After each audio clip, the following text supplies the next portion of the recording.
Welcome to another episode of Empower Apps. I'm your host, Leo Dion. Today I'm joined by Cihat Gündüz. Cihat, thank you so much for coming back on the show. Thank you for the invitation. Yeah, happy to be back. So we got a jam-packed episode today to talk about last week's announcements. Before we get started, I'll let you go ahead and introduce yourself. So I'm Jihad. I'm an indie developer, and I do iOS development since 2011. So it's been 15 years already. Yeah, time passes by really fast. And I love Swift. I love Swift. I love WWDC is for me, of course, like for everyone else in our community, it's like Christmas.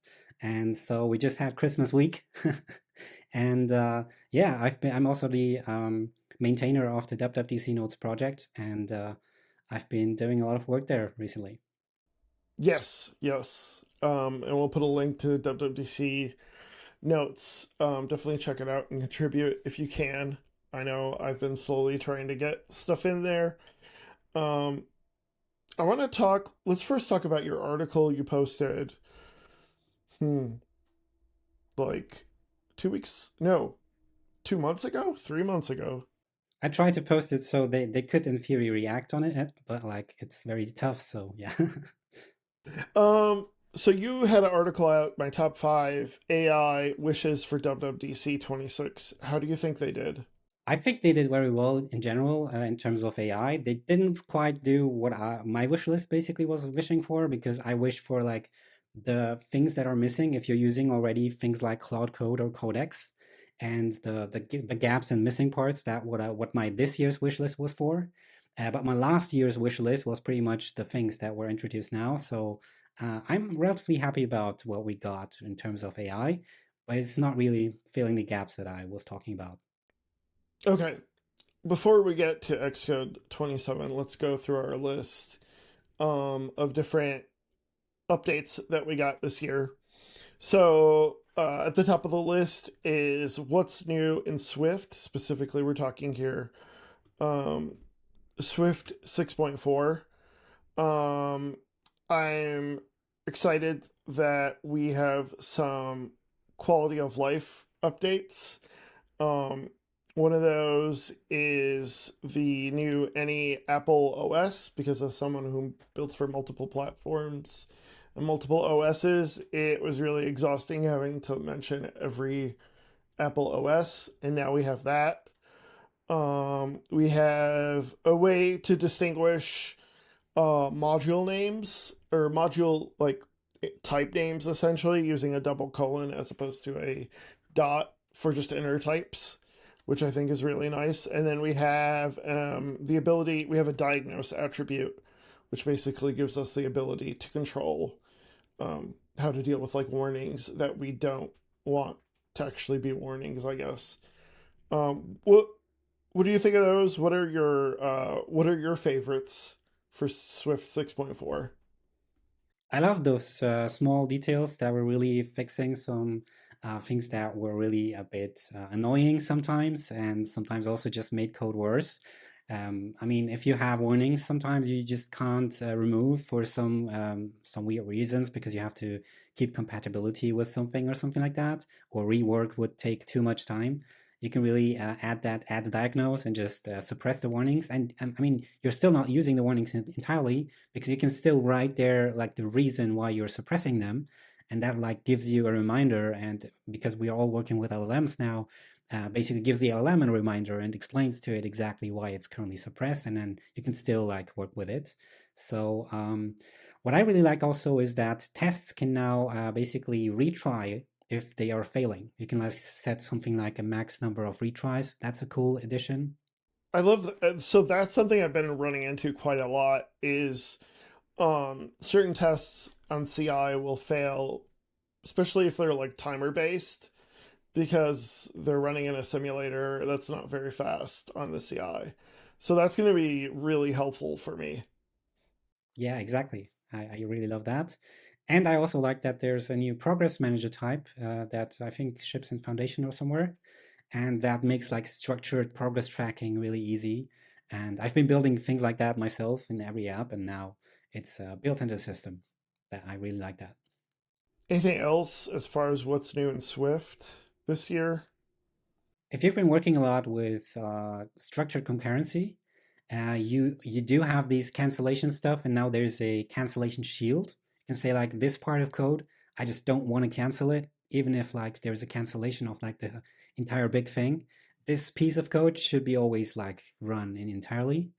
Can be useful in some like database situations or a similar situation where you're dealing with something where you don't want it to like stop in the middle. Yes. Yeah, I found that's really interesting, and that's going to be really useful, I think, going forward, both on the iPhone and iOS.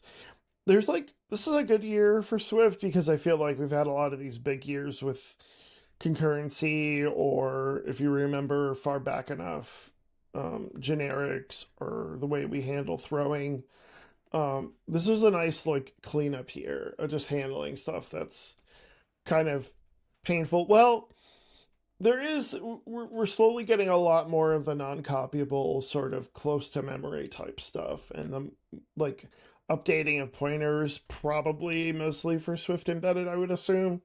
So there's been a lot of work there, but I don't think that affects as many people as uh, some of the other stuff, because this seems more focused on like memory management on embedded devices, right? Yeah, I mean, memory optimization and like controlling the ownership. I think it's called the ownership model and stuff like that. That's very important for some people out there, but not like for app developers in particular, or very rarely. And I think that the cool things for us were like I mean, that's also their entire topic they put even in their keynote for the consumers is that they hear us developers and they try to like uh, do what we were wishing for, basically. So that covers what's new in Swift. You had some stuff about SwiftUI you wanted to talk about. You want to go over those? Yeah, sure. I mean, there again, like every year, there are some additions, some changes. And one thing they did, which I liked, is some more detailed control about toolbars. You can now control the placement a little bit more. I mean, their direction was like you're basically semantically saying what kind of control you have, and then the system tries to figure out where to place it. And now you have a bit more control, including like when you scroll up, you can like minimize the toolbar also, which is cool for like a clean view. And then there are huge improvements to document-based apps. I've been trying to develop document-based apps. For example, my app translate kit is a document-based app, but I didn't really figure it out nicely. I had to do a lot of workarounds because there were some missing APIs, and now there's a lot more control to like create a document and stuff like that, which is really cool. And also like taking snapshots, so storing them. So Bushel is a my VM app for developers. That is a document based app, but I'm actually starting to consider moving that off of a document based app and just putting it all in the system. I'm still pretty certain that I'm gonna make that approach, but I should at least take a look at this new document based stuff and see if that helps. Especially the snapshot stuff is really interesting as well. Yeah. And we have more like containers, so we can do more stuff in our custom views. For example, if we want to reorder stuff in custom views, it's really cool that we can do that with containers now. Same for Yep. swipe actions. I think those are Yeah, cool that's one additions. I'm excited to play around with a lot because Absolutely. I have some ideas for that. I'm looking forward to that. And then there are some small things that were, in my opinion, just bugs, like async image now finally caches images. I don't know why it wasn't doing that from the start. Um, Now also with at state, you don't have to do the underscore default value initialization for like honest types anymore. You can do it like in init. Also, state is no longer a property wrapper; it's a macro now. So I think that's how they get away with it, right? Exactly, right. They also renamed View Builder to Content Builder. I don't currently remember anymore exactly what things would change, but it's like more a unified experience now because you can use it, I think, in more places or it can do more. I currently don't remember. I don't know if you do. And there's also, because Xcode now ships with skills for agents, there's also a SwiftUI specialist skill. So if you have like questions about or like, want to improve your SwiftUI code, you can just ask it and it will like load Apple's officially provided guidance there. Very cool. Yeah, I'm excited about the containers mostly. That's going to make a lot of stuff a lot easier for folks. Um, did you want did you want to talk about SwiftData, or did you want to jump on to Xcode, or did you want to talk about foundation models? I mean, foundation models is a big topic, right?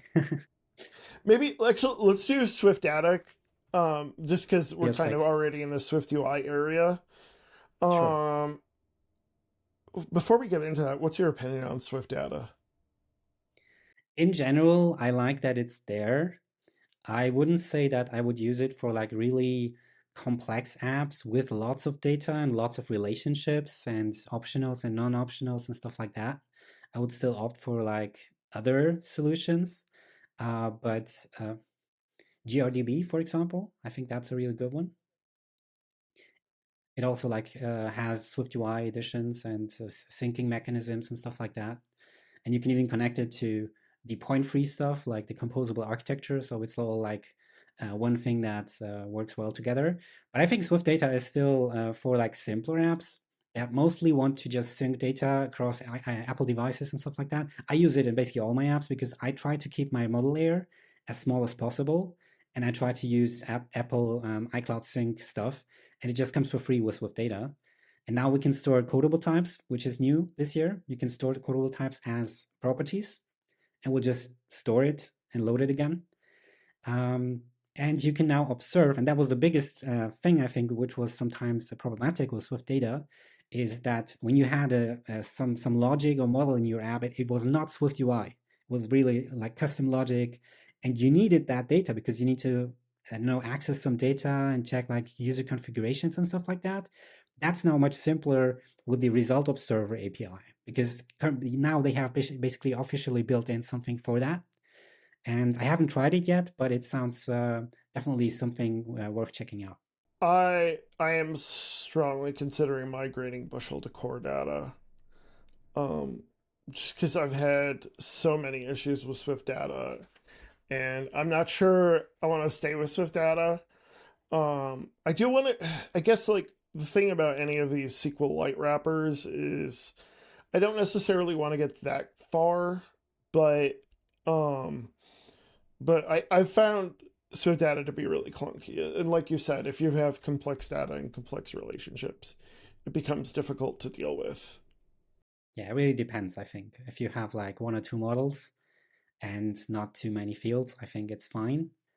But yeah, if you have like a complex relationship, if you need to draw yourself like a you're like a UML schema or something like that to understand your own data model layer, then probably Swift data might be not there yet. But even then, I think it depends. You think that's on purpose? Like, do you think that like they're like, oh, like yeah, obviously you wouldn't use Swift data for complex data. Like, what would it? I'm just trying to get Apple's perspective on it. Like, what would they expect us to do if they didn't think we're going to use Swift data, or did you think they're like, yeah, you use Swift data? You know what I mean?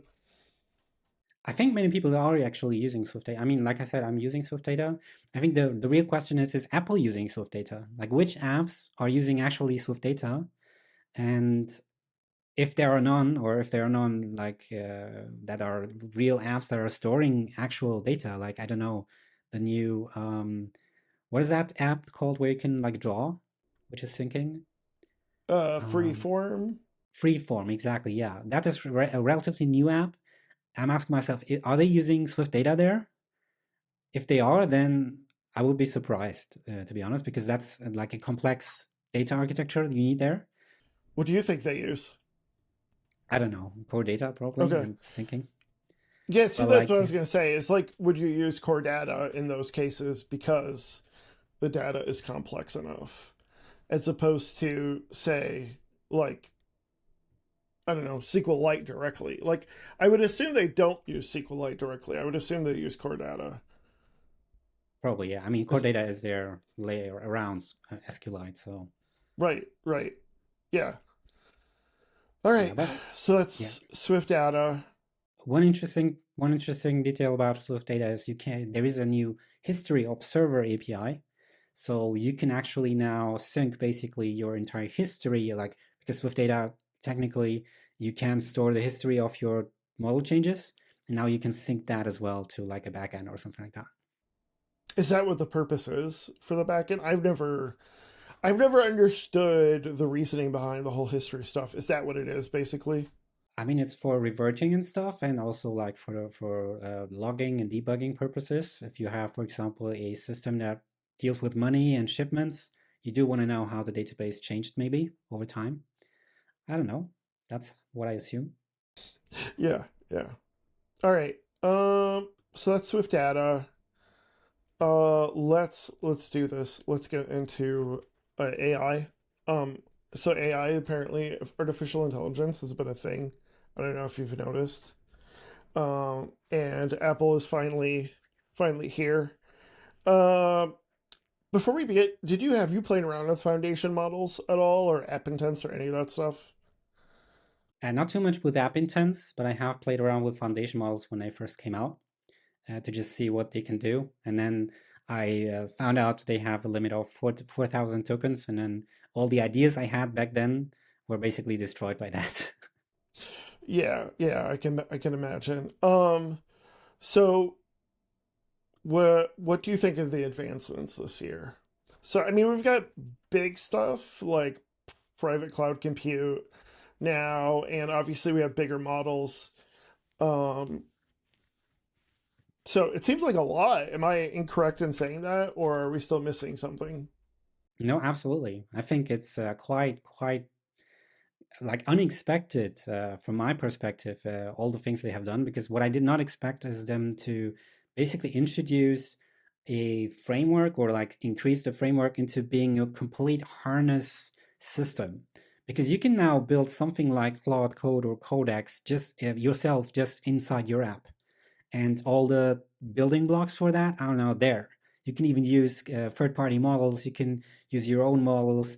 Everything was improved to get you there that you can build your own like harness agent system into your apps that can actually do things, not just chat with you, which I really like. Yeah, agreed.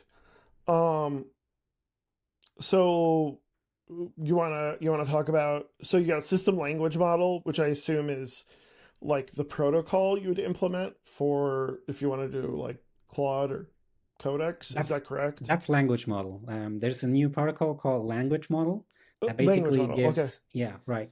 That gives everyone to the opportunity to like conform to it, and then you can use it inside foundation models. And I actually Google and Anthropic have already released theirs, I believe. nice. So they are already And they're just Swift compatible. packages, right? Yeah, yeah. It's like it's like an API for them to conform to, like a completions API, pretty much. And then so we also got some improvements to just foundation model as it is. So I, do they improve all the models, or is there like a new advanced model that's only on newer devices?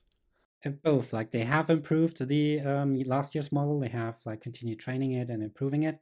They also said in one of the group labs that they have also focused on reducing the false positives for when it basically tries it says like it's like a guardrail, safety guardrail, and it can't answer because there were some too early like guardrail incidents, and they said they improved that a lot. And I assume they also generally improved that. What they said is they improved the tool calling capabilities, and also that it basically follows your instructions better in the old model. And they also have like a new a stronger model that only works on like specific devices. So the standard on-device model works on the iPhone 15 Pro and newer, and then iPad M1 or newer, Mac M1 or newer, and the Apple Vision Pro M2. The advanced on-device models work basically on anything with 12 gigs of RAM and higher, and that would be iPhone Air, iPhone 17 Pro, iPhone 17 Pro Max, and then the iPad M4, Mac M3, and later, and then the Apple Vision Pro M5. Right. But they only said that they are like capable of doing things like better voice for Siri and stuff like that. In the sessions, they didn't mention any differences between system language models. They didn't say like on some devices it's better than on others. So I'm not really sure if those more capable devices are actually using a more capable model or if they just have like more vision features. Okay. Okay. What does you have here new PCC model? Oh, Yeah, is that's that's the private private. cloud compute? Yep. Exactly. Yep. And then they increased token count, new token counting, context size. Um, and then what is it? Can you explain what dynamic profiles is? Do you know what a view is in SwiftUI? Yes. That's pretty much what a dynamic profile is. It's like a protocol that inside of it you can like define like switch cases, and then you can define other views that are there for like that are building blocks that build your entire view. And the building blocks are things like instructions, tool calls, or yeah, skills and things like that. And in other words, basically what Apple introduced is a declarative framework like SwiftUI for defining AI sessions, Got it. which That is makes total really sense. interesting. Yes. Yeah, that is. Um, you have here built-in barcode reader and OCR tool. I thought we already had that in Vision, I thought. Is it Yeah, they just it's were a tool now? They implemented it as exactly, a tool for foundation. Okay. That makes sense. exactly. So that way it can be integrated in. Right. Inside your session, you don't have to like, I mean, there was a question in one of the group labs where they asked, where someone asked, when should I use Vision and when should I use basically the tool call inside a foundation model session? And the thing is, if you can use Vision because your thing that you're trying to recognize is something you know upfront during development, just use Right. that. But if it's Yep. something the user might say in a chat session now, there's a tool for that, Right. for That the makes AI total agent. sense. Um, I didn't ask you this, but I probably should have asked you at the beginning of the episode. Have you installed any of the OSs anywhere? I have installed the betas on my main phones, not the test phones, but the main phones.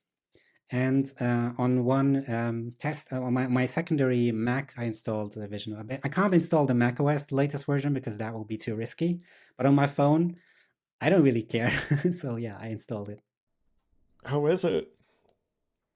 It's pretty stable. I only had bugs inside iMessage where sometimes the keyboard was not disappearing and stuff like that. I'm on the release build and I have bugs in iMessage, so that's okay. but but That's but okay. you don't have bugs at the level of you can't type anymore or send anymore, I assume. Sometimes I do. Fair enough. This what always happens is when the betas come out, I'm like, yeah, it's kind of already broken in a few ways. So how much worse can I get? Um, is it better? Like, is the Siri better? Have you gotten past? So I installed it on one of my extra iPhones. I have an iPhone 14 Pro, and it's been indexing since I installed it on Friday. Right. So wait, what kind of phone do you have? I have the latest iPhone 17 Pro Max, and let me check real quick if it's finished index. Yeah, it's still indexing. It's been a few days now. And I've also heard so I did on my iPhone 14 Pro. I put the Mac beta on my MacBook Air. Um, I haven't noticed issues. I've heard that there's issues at least indexing on the Mac. So one of the things you talked about here, and I should probably mention, is like it sounds like they're doing a big update to Spotlight. Um, so that's part of the reason I assume we're getting all this indexing. But um, I've heard that indexing can fill up the hard drive, so we'll see if that's the case. I'm gonna put it on one of my. I have a three Mac Minis. I'm probably gonna put it on the M4 Mac Mini too, just so that way I can build. And well, we can get into it. But foundation models, or we have this new evaluation framework, which I am excited to try out. I don't know if you follow me on social media, but it had a bit of a, I had to wrestle with it because apparently I was like, I'm trying to run it, it doesn't work, and then I find out, oh, like it doesn't run in simulator, it runs on the Mac, and the Mac needs to be Mac OS 27. So that's kind of why I installed Mac OS 27 beta on my Air. And yeah, okay, now I figured out how it works, and I I wish I know. I don't know. Maybe it's my fault because I didn't read the top, but also I just kind of assume if you're running a test, it runs on the simulator, but that's not the case with these. So, yeah, you want to talk? Do you want to talk about the evaluations framework, or should I talk about it? You can talk about it. I can just comment. Let's do But it like that. basically, it's it is a very friendly way to test like a prompt essentially, and everything else that comes with running something through AI, um, and being able to test whether you're getting the results you expect, more or less. And it's, Right. I watched the video and they have like um, there's like I forgot what it is. Oh, quantitative and qualitative, right? Hmm. Um, that you can test on. So, yeah, I think I am excited to play around with that because I have foundation model ideas I want to go through, and I want to test my prompts and things like that. And this is going to be a great way for me to be able to do that. Right. I mean, with dynamic profiles, what we didn't really went into is they also made it possible and easy that you have one session, one chat, basically with an agent, where you can change the agent's behavior mid-session. You can like you can try even there are even APIs for truncating the history and like making it smaller, removing tool calls, and changing also the available tools and stuff like that. I mean, I work a lot with Claude Code and stuff, and usually you start a session. Yeah, you start a session. You have like one system prompt at the start, and then you have your history, and all you can do is compact. That's all there is for like the transcript management. You can't really say like, okay, now remove just the tool calls or remove just the last two messages or summarize just them. You can edit the context midstream with dynamic profiles. That's awesome. It's really, really cool. I think dynamic profiles are a huge thing that we still need to figure out how it works because it feels a bit like switching from UIKit to SwiftUI, where you need to like think differently because you have to now think declaratively and no longer like the old way. And I'm also sure that there's going to be some edge cases that are hard to like tell the system, but in general it's really, really cool, and it's a nice way to um, use the limited session token limits that we have with the built-in system models, and also with like local models which are a bit slower usually. Even if you install like, I don't know, Quen or something like that on your Mac, you can do that with foundation models, which are stronger models, but still there you don't want to wait a lot within your, or you don't want your users to wait a lot when they want to do some action. So you want to keep the session length small and stuff like that, You and you said can do all of that. Quinn. What's Quen, Quinn? yeah, yeah, the Quen models from Alibaba, I think. Oh, okay. We'll put a link to that in the show notes. They're like open Um, source models. Even Apple mentioned them explicitly in their group labs, I okay, think. So they that makes are, sense. yeah. Um, And the Go ahead. evaluations framework was built exactly for that kind of thing where you can like switch even mid-session and things can change a lot, and the evaluations framework is going to be super, super helpful on deciding which model you want to use for which kind of task. And I really like it. Have you played around with it much? uh, in general, I mean, it's Monday after 1 week after WWDC, and I've been watching a lot of sessions. I've been working also on a new design on the WWDC Notes project, and also the World Cup started. I don't know if that's something people are caring about that are listening here, but yeah, that's why it's been a bit tough to try everything out. But I saw that they have two things that I really like. One is that you can provide some sample data, because usually when you want to evaluate some prompts and stuff like that, you have like expected samples of what you put in and what you get out. For example, for my translation app, I've been doing that, trying to figure out if it translates well into some languages. And the cool thing is you can now provide some sample data, and it will synthesize a lot of more data, a lot of more examples, so it can test way better. And that's something that they have built in, which I really like. And the other thing that's built in is a model judge model. So basically, you can provide something like another prompt that is a judge and that judges on the output of your prompts, because each output can be different, right? You cannot deterministically determine if the output is exactly as you expect, because it could change the wording or something or things like that. And you can define a judge model or a judge prompt with some they call it different dimensions, where you can say like, okay, this output, is it relevant to my thing, and is it useful, and you can define your dimensions yourself, and then the judge will basically help you see if it passes your test or not. And then you could also define like temperature, right? Which basically means how random it is. Is that correct? Yes, you can define temperature on models as well. I Yeah. assume only models that support it, but yeah, I'm not sure if all models support temperature. For example, do system language model the system ones support temperature? I'm not sure about that.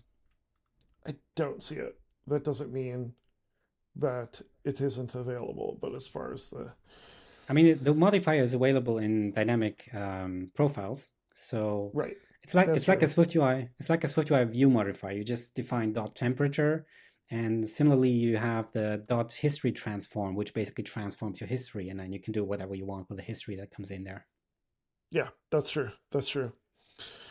Yeah, there's a lot of fun stuff to play with here. I'm excited for it. Oh, I do mention that they're open sourcing foundation models. Is that correct?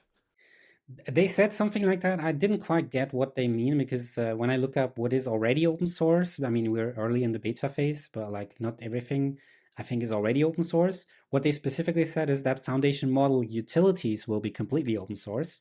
And utilities are like a set of tools, set of skills that you can use. For example, if you want to compact your transcript history, they're going to provide a way to do that. So you can, if you just need a default compaction mechanism, you can just reuse that.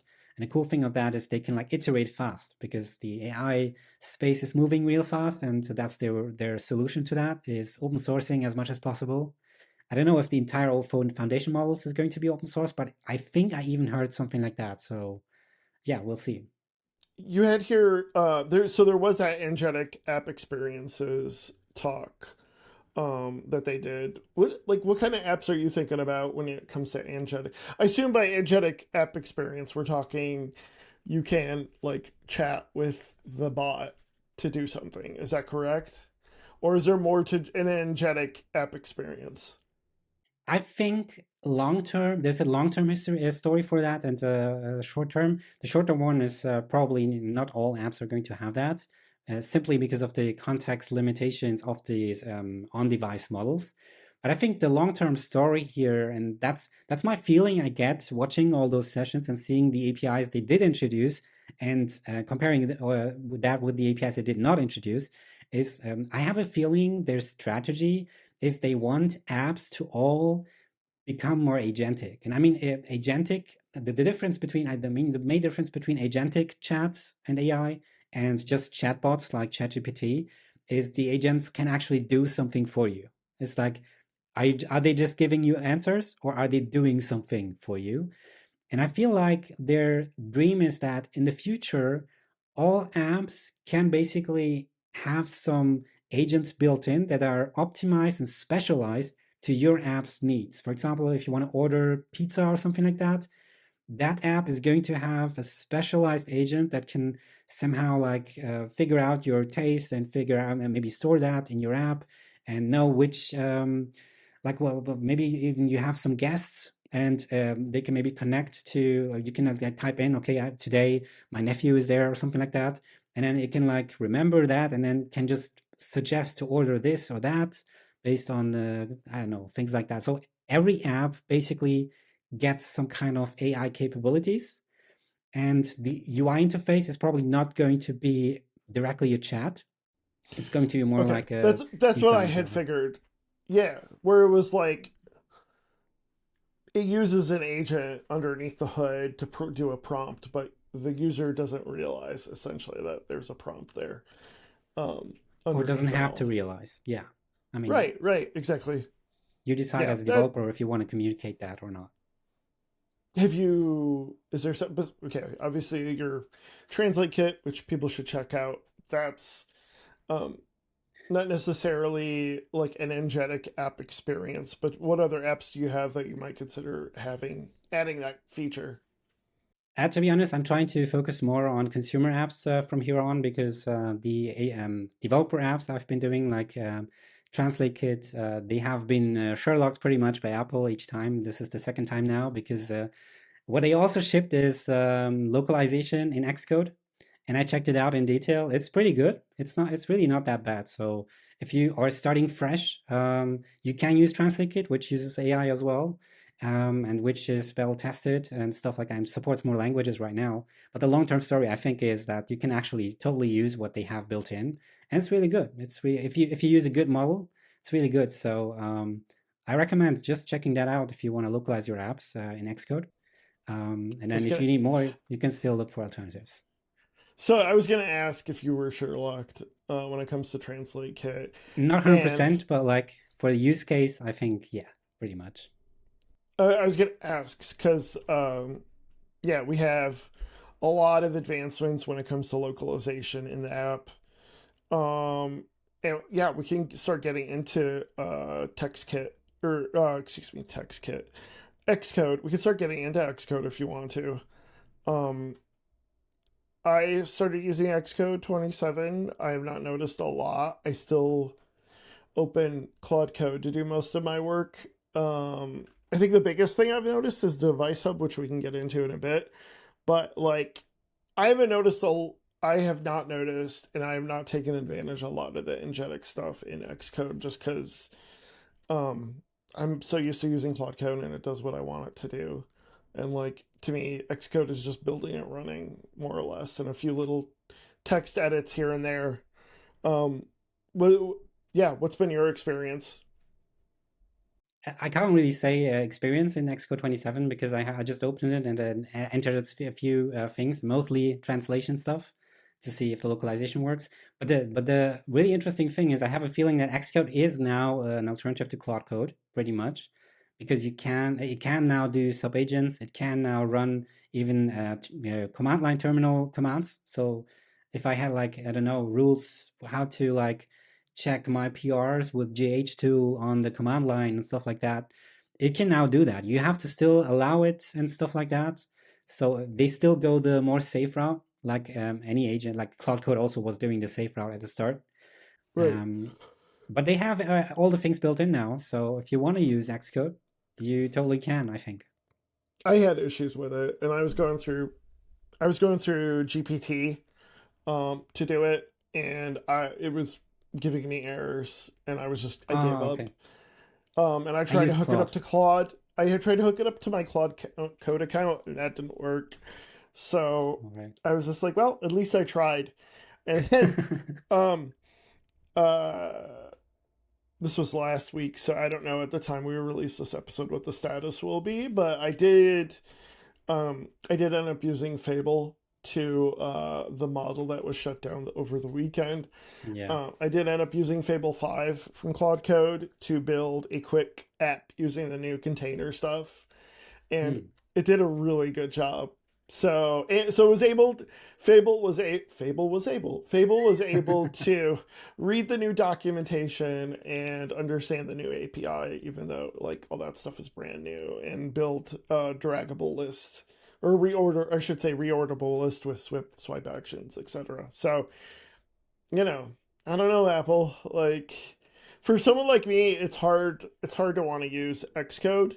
And like I used to be, I don't know what your journey is, but I used to use Cursor. And now I like, other than some stuff where I need a dev container, I pretty much do everything in Claude Code.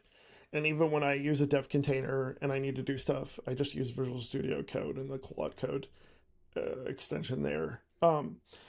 So it's going to be hard for me to want to move to Xcode to do my development. How You about mean you? move back? You mean move back to Xcode? I never moved to Xcode. So no, it's not moved back. I've always I mean, you were been using You were using Xcode Sorry. back when there was no LLMs, right? Yeah, like whatever. That was like 100 years ago. Yes. Yes, I did use Xcode. But Yeah. you know, when we were all cavemen and living in our, that was a long time ago. Um Okay, yeah, fair enough. my journey is ChatGPT, Cursor, Claude Code. And like I've pretty Yeah. much been all in on Claude Code right now. I Yeah, do me want to get too. I into Codex. People have said good things about Codex. We'll see, but yeah. So anyway, like, have you? What do you like? Do you use any of the agentic stuff in Xcode, and are you excited about any of the new stuff? I'm excited about the new stuff, but I have not used the stuff from Xcode 26 because it was just not capable of like it was not even close. And it was like the way we were working was in Xcode, and then we were happy about code completion and stuff. And then the entire shift happened last year, where like we started using LLMs to do the coding, and we're just like, I don't know, QA reviewers and plan writers and specifiers and testers and so many different roles that we still have, and designers and stuff like that. But we're no longer really doing the code, at least for me. Like some people might still be doing that, but I'm not really doing any coding anymore. I'm just reviewing code and specifying maybe some guidelines. And I'm also all in into Cloud Code, and all I really care about is how can I write the next improvements to my loops that spin out reviewers that do QA review and UI review and all these kinds of things.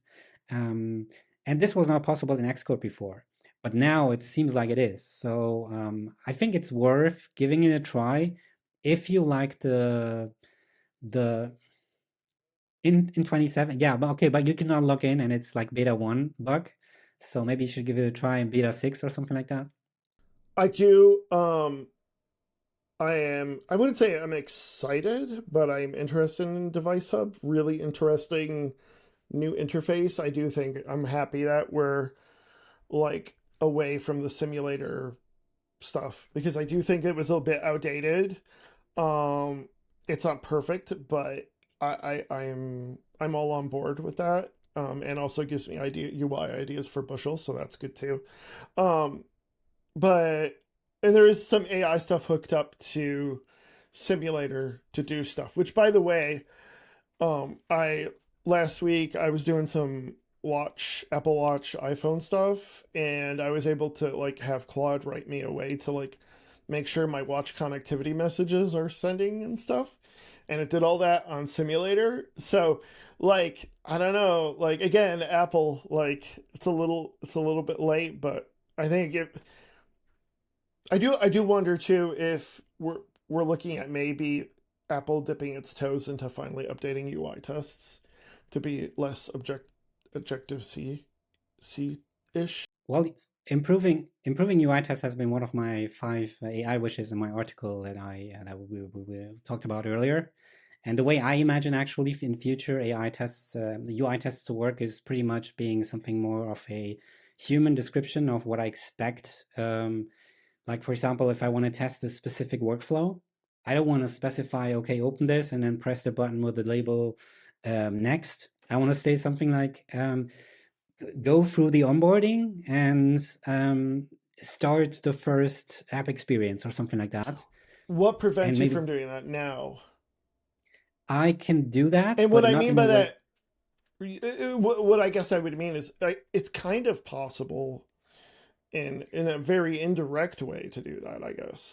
Yeah, I mean, the thing, what's not possible is making it a task that you can rerun like confidently and that is supported by some testing system. That's, I think, not possible right now because UI tests are very label specific or identifier specific, and I want the LLM to be included in the decision making of what to press, for example. Because if I want to continue to the next screen, it can be called next, it can be a right arrow, it can be the wording shouldn't really matter because that's also the perspective of a real user.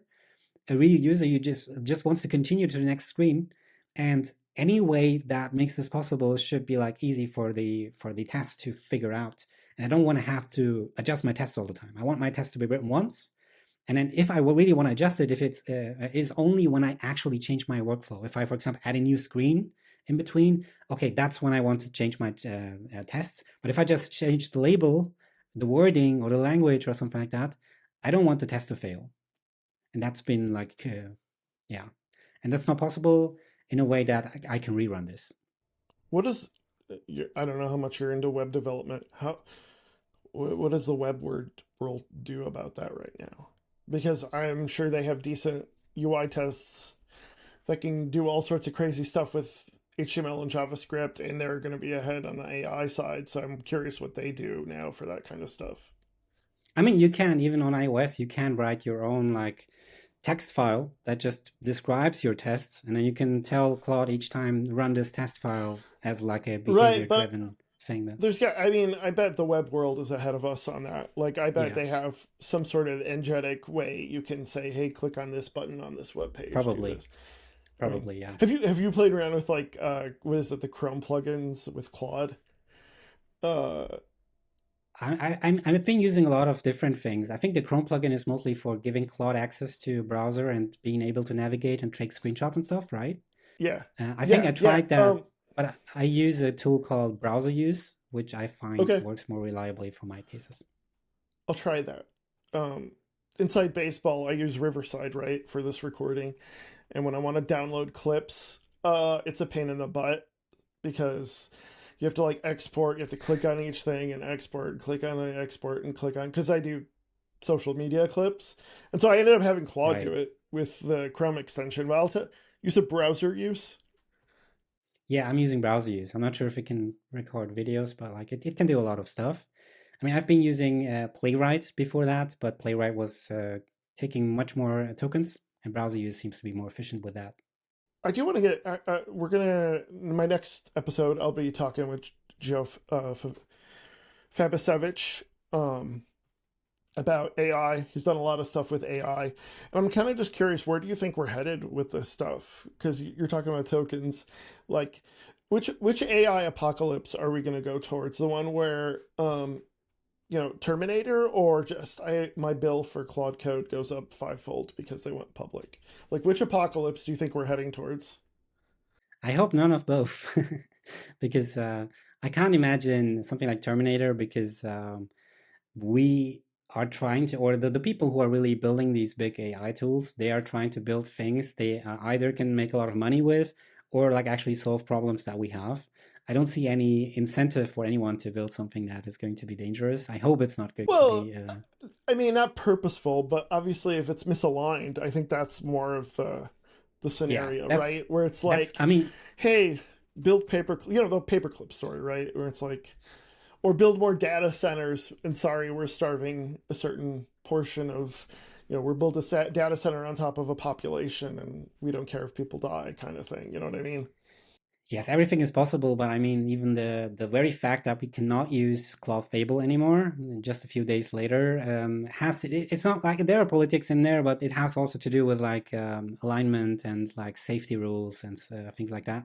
I mean, Claude Anthropic themselves built a lot of guardrails in there, and I think they're trying to go the right route, and I hope it's not going to go that route.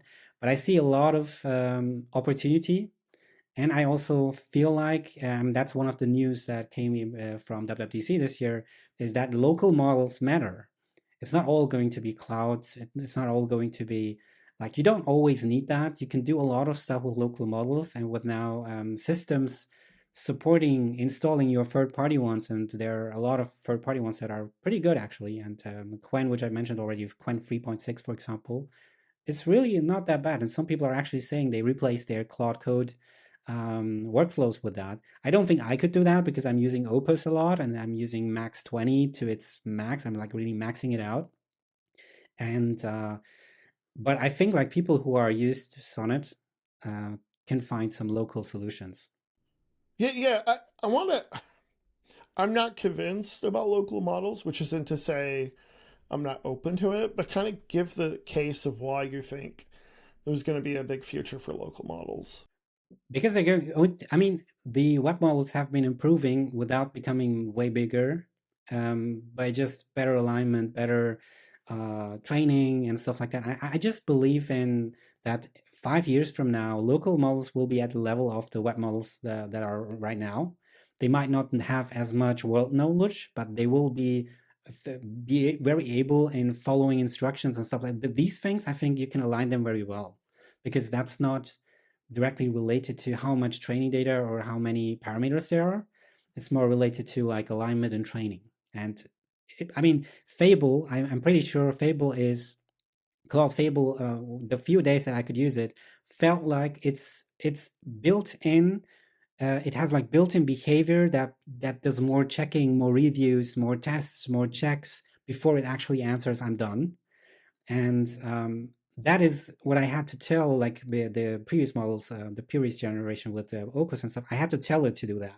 It didn't do it automatically, but Fable did it automatically. So it already knows that these kinds of workflows at the end of the day bring better results. And local models are also going to learn that and will be able to automatically do the right things. And yeah, that's at least my hope, and that's why I think local models will not be completely off the list for like a long-term story. What do you think actually about the AI question you asked, the big AI question? Which direction are we going? Just based on what I've read, like when it comes to history and things like that, we always kind of think that technologies will just keep getting better and better. I think there will be a ceiling, whether that's technological or financial, to where it's not worth getting these so intelligent that they can, be smarter than humans. I think we are in a bubble. I think that a lot of what we're paying for right now is VC funded. And I think that as soon as some of these companies go public, I think we're going to see, unfortunately, increases in prices. And I also think that's part of the reason why AI will kind of hit not so much a ceiling, but kind of like a big slowdown, because it just won't be financially worthwhile to keep building data centers. It's just the return on investment is not going to be there. And I also think one of the problems with the whole apocalypse discussion is it detracts from the more reasonable immediate effects of AI, whether that's mental health or economic. So I think we should be spending more time talking about that than worrying about a Terminator scenario. So I guess that's pretty much where I stand right now as of today. Okay, yeah, fair enough. I mean, we will see. Nobody knows, right? Yeah, right. I do. So if you want to hear more about our thoughts on AI, check out the next episode with Joe because we'll have a lot to talk about there. Was there anything else you wanted to mention about Xcode? Xcode ships with built-in skills, and there are some like SwiftUI I already mentioned. There's also what's new specifically for SwiftUI.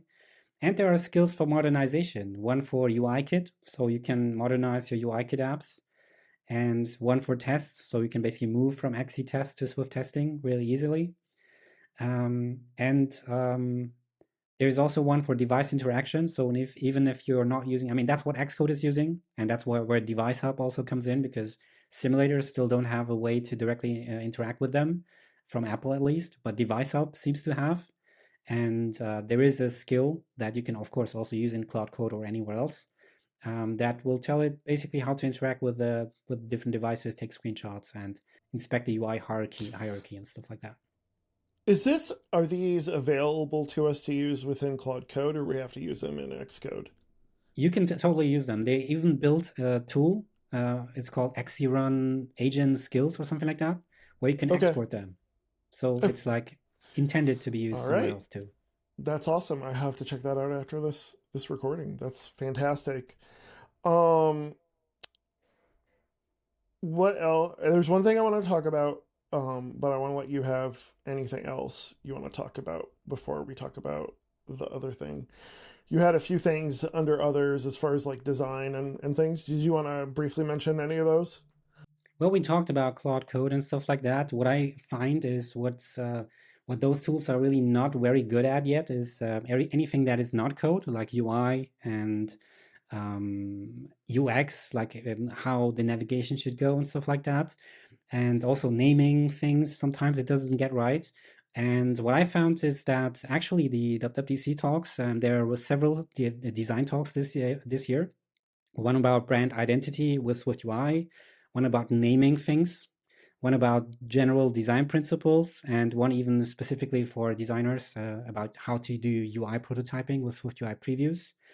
Okay. And I have a feeling that it's worth just basically telling, if you're using Claude Code, you could just tell Claude to read a transcript of each of these sessions and build a skill off of that. And then You're you not it supposed could to use do. that. No, don't tell people that. They have to watch the whole video. What are you? Don't No, cheat. they should watch the video, but Claude should watch the video as Okay. well. Okay. That's my Fair point. enough. Watch the video as well. Um, yeah. No, I actually agree with you 100%. Yeah, those were really good talks. Especially, I want to do brand identity, and I did the UI prototypes and stuff like that. So, yeah, I really want to. You're talking about Device Hub. I really want to deep dive into Device Hub and see Okay, how let's how go. we can. No. I mean, like, I want to deep dive after the recording and figure out how, Ah, like, okay, okay, I okay. could do stuff command line with it, because I've already gotten decent at SimCTL. So now I'm like, okay, now how do I do it with Device Hub? So yeah. Um, I have one more thing I want to talk about. Did you want to talk about the other stuff too, or should I just ask my last question? You can ask your last question. Let's go away with that. Okay. So, what's the likelihood that we're going to have an iPhone Fold based on what you've seen with Device Hub? 120% or something like that. Yeah, It's pretty much yeah. confirmed, right? It's officially It, it, confirmed. so I haven't tried this, but iPhone mirroring, you could like resize the iPhone in iPhone mirroring. Is that correct? Okay, I haven't tested an iPhone mirroring, but in the simulator, if you have a simulator open, you can resize that. And by the Yeah, it's way, crazy. for everyone listening from the EU, we didn't have access to iPhone mirroring so far, but through Device Hub, we do. We can now mirror our iPhones into Device Hub. Yeah, okay. That's how you get away with it.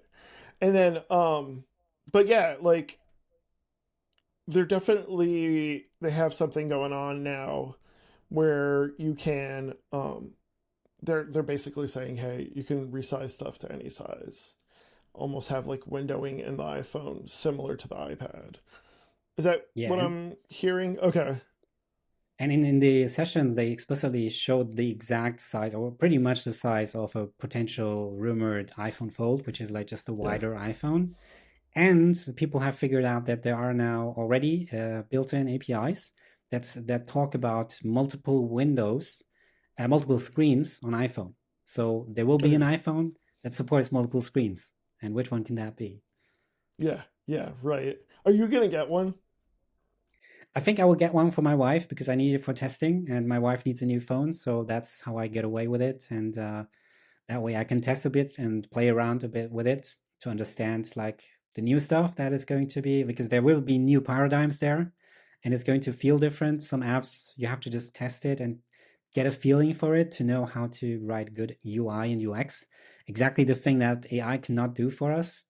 And yeah, that's what I need to get a feeling for. And so I need one at my home, but I'm really very happy with my 17 Pro Max, and I need the best cameras. And my wife doesn't care, so it's perfect. I might get it. I'm sort of itching to get a new phone now because of the advanced features, but we'll see. So I have two questions for you. Your wife doesn't mind having a brand new phone that might be a little bit, shall we say, in beta.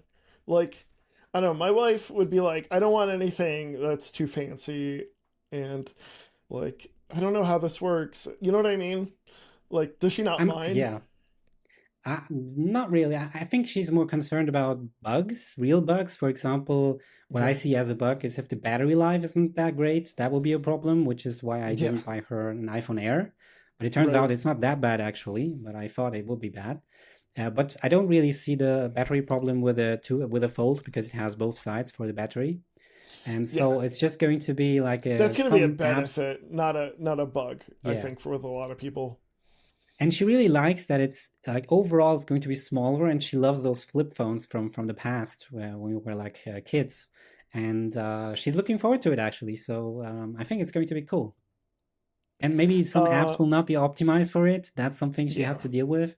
I'm pretty a sure she will lot a get mad lot of at some of apps them. will yeah, a lot of apps will not be optimized. Like we finally got an Instagram app last year, so what did that take, like 15 years? So yeah, Yeah. don't Don't But hold I your assume breath on that.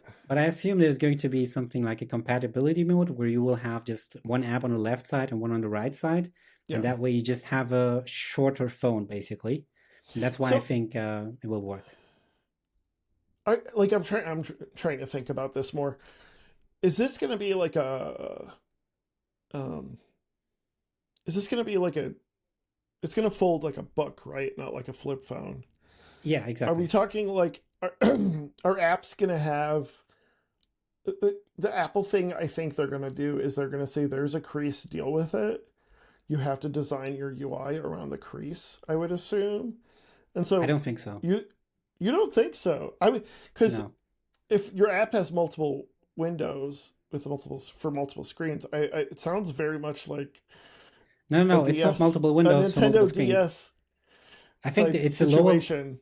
it's a lower level API. The two screens thing is a level API, so you can like do lower level stuff. But for apps, I think it's just one screen that is just larger. It's like a small iPad, basically. You think so? Yeah, I mean, if there was something, I'm pretty sure they had to already give us the API for it, and they didn't. There was no mention of like Yeah, that's true. make your app splittable or something. There was no API like that, so I'm pretty sure it's Okay. just going to be a larger phone with like a small iPad size. Yeah, Because I that's think what you're they right. said. They said make your app adaptable to different screen sizes. They didn't say make your app splittable to multiple windows. Yeah. It just it just feels very Apple-y to be like, yep, this is a limitation we have to deal with. You have your dynamic island or your like video of your eyeballs on the screen, like the Vision Pro, and just be like, we're just going to deal with it. The technology limitation with a decent design idea, I guess. So, but yeah, you make a lot more sense. If there's no API for it or even a talk about it, then they would have Yeah, they said can't something this introduce year. it. Um, anything else you want to talk about before we close out? I do want to mention that WWDC Notes is getting a new design, and that the new design is actually driven by a new open source tool that I've been developing for multiple months, and I'm actually about to release it today. So by the time this episode comes out, it's hopefully released. Its name is SideKit, and you can check it out. It's open source. It's an AI first static site generator written in Swift. So you can build any website, any blog. My website is built with it. My app landing page is built with it. And the WWDC Notes documentation website will also be built with it. And yeah, check it out and give me some feedback if you like it or not. And happy about any feedback. Awesome. That is a fantastic idea. Um, Thank you so much, Cihat, for coming on the show. It's really great to talk to you. Definitely check out WWDC Notes and your website, flying.dev. Where are you on the socials? I'm always at GHut, J Hut, like Pizza Hut, on Mastodon, Blue Sky, and also on Twitter. And you can find me on Mastodon at LeoGDion at c.im and at LeoGDion everywhere else. My company is Bright Digit, so check out brightdigit.com. Um, I will be speaking with Joe. The next episode will be with Joe Fasevich, so definitely check that out. We'll be deep diving more into AI and our thoughts on that and AI assisted development. Again, I have availability for any, if you need help with career or automation or AI assisted development, I'll put a link to my calendar. I am available this summer for that. So check that out. And then trying to think of that. That's it. Oh, like and subscribe. Definitely in your if you're using Overcast or Apple Podcast or YouTube. Please post a review and like and subscribe. Thank you so much for joining us for this episode, and I look forward to talking to you later. Bye, everybody.